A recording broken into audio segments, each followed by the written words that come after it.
An old woman will arrive at the station at 2:47 a.m. She will not have enough money to pay the fare, let her in anyway. She will then board an unscheduled train at 3 a.m. Do not attempt to turn her away under any circumstances. Understood, sir, Alan said, then hung up the phone. He glanced at his friend. Ricky was stone cold serious for a total of maybe 3 seconds, then snickered. That brought on a rolling fit of laughter from the two. He used a deep mocking voice as he passed the blunt to Alan. Don't turn her away. Alan took a draw off the blunt. She'll throw hard candies at your head, he joked back. That prompted another chuckle from Ricky. It was Alan's third day on the job. He applied 2 months ago for the graveyard shift at the local railway, but after 50 days without a word, he assumed he didn't get the part. About a week ago, though, they rang him up informing him of a tragic accident involving one of the railway operators. He was a little discouraged after hearing all of the gruesome details, but he was a month behind on rent and needed the money. It was a stroke of blind luck that his old buddy Ricky worked the graveyard here too. Alan passed the blunt back to Ricky. What's so important about this old bitch anyway? Don't know, I just do what the man says.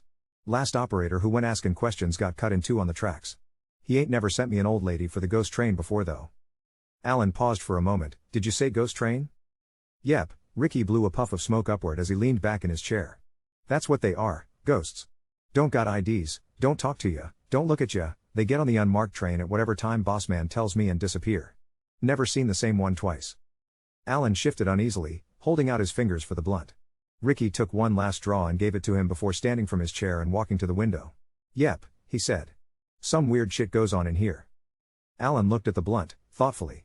It had burned down to a nub, just long enough to not burn his fingers. He took another hit then tossed the roach in the bin. You never wonder about what's going on? Hell yeah, I do. Ricky glanced at him. I ain't about to ask any of them, though. Alan nodded and checked his watch. 2:45 a.m. blinked back at him. 2 minutes, he said, then rose to join Ricky at the window. The station was barren. All of the benches were empty, none of the trains were docked or passing, and the cracked gray concrete that flickered under the fluorescence gave it a depressing sort of feel, for some reason. Brakes hissed and Alan whipped his head over to see a sleek black train arrive at one of the stops. He didn't even hear it coming, it moved as silently as a stone. He glanced at Ricky, but Ricky didn't meet his eyes this time. He stood facing forward, professional as Alan had ever seen, and as still as an infantry soldier. Heels clacked against the hard floors, and from seemingly nowhere an older woman of around 70 strode up to the booth. She was dressed in black, regal as one of those griffin statues and wearing a large hat with black lace draped over the front, covering most of her face. She smelled like peppermints. The woman didn't speak, and neither did Ricky, so Alan stayed silent as well. She reached into her clothes and pulled out a large coin made of copper. She handed it to Ricky and walked away. He pocketed it and sat back down at the controls. Dude, what the fuck? Alan whispered. Ricky quickly shushed him and watched for the lady to get on the train. Once she did, he pressed a few buttons, then gave them the go-ahead.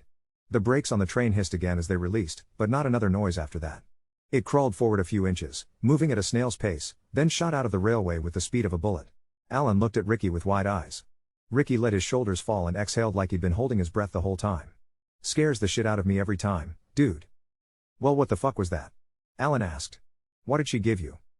Ricky pulled the copper coin out of his pocket and flipped it to Alan. Don't know, he said. They all pay with it, I've never seen a coin like it. I just give it to boss man and that's that.